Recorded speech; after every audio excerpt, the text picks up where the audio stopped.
Paul, for your welcome. It's great to be back, and it's so good to be sharing a platform with Michael Paley. Not something I do very often, and I'm very privileged to be doing it tonight. We were at Birkdale together. I'm much older than he is, but we did overlap for a bit. And last time he was here, we had our photographs taken in front of the honours board, which we both had our names on, and that was for the Healy Scripture Prize, which I won 6-8 years ahead of him. I'm not sure what that says about the Healy Scripture Prize, but it's great to see him back here tonight. I was struck by the comments written by those who've been boys in the school when John first arrived here. They were all saying much the same thing. In those dark days after the war, it hadn't been easy to find good staff.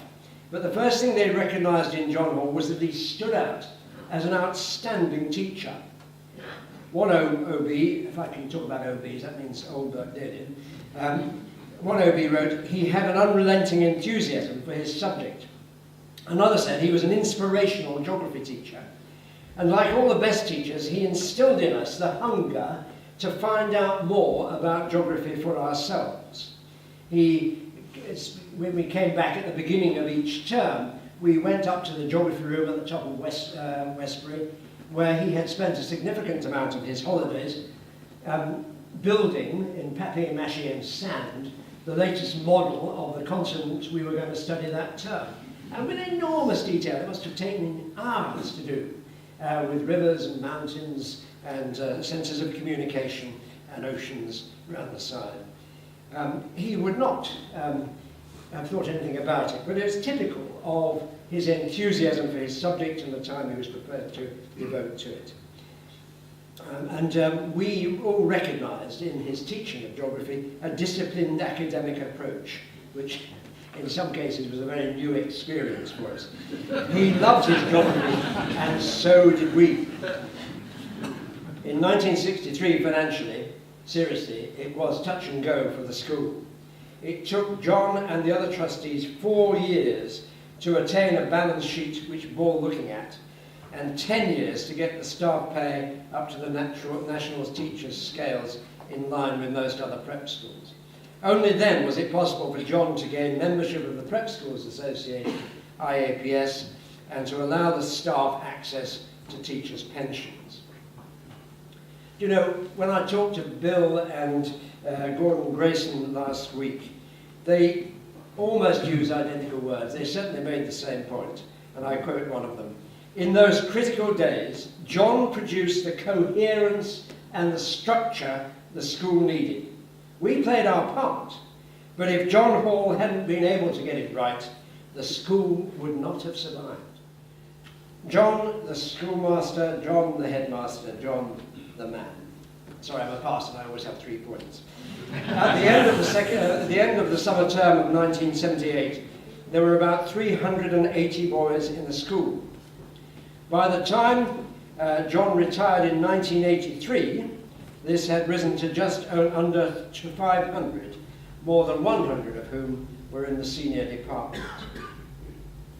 When I came back to Birkdale as head in 1983, I found a happy and thriving school, financially secure, with exciting possibilities for the development of the senior end of the school, based on the solid foundations of a prep school which was known and respected as one of the largest in the north of England.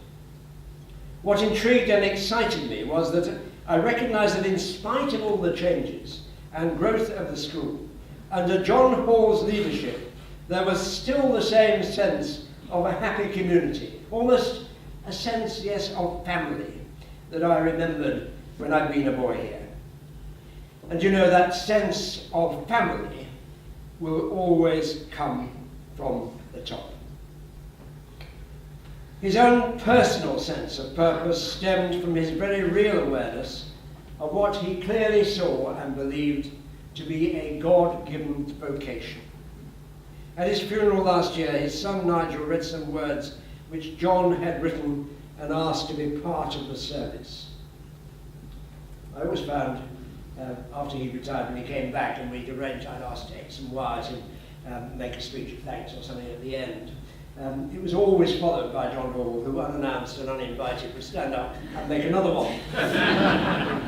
And it was always lovely to hear him.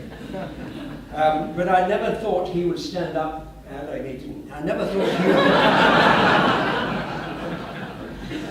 thought that he would have his words read out at his funeral, which is a pretty good substitute. Nigel read those words. They pointed back to the day when, as a boy of 15, John committed his life to Christ.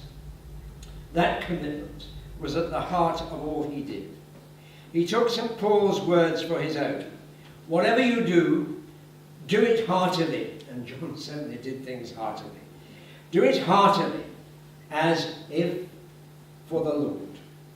And this was the engine which, with all his strengths and weaknesses, drove him both as schoolmaster and as head. This is what gave his life purpose and significance. And at his funeral, he wanted everybody to know that.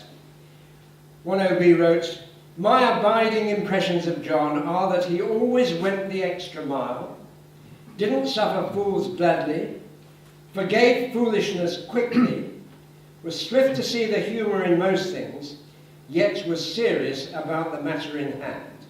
Above all, he was guided by the Christian principles which hopefully will continue to define Birkdale School."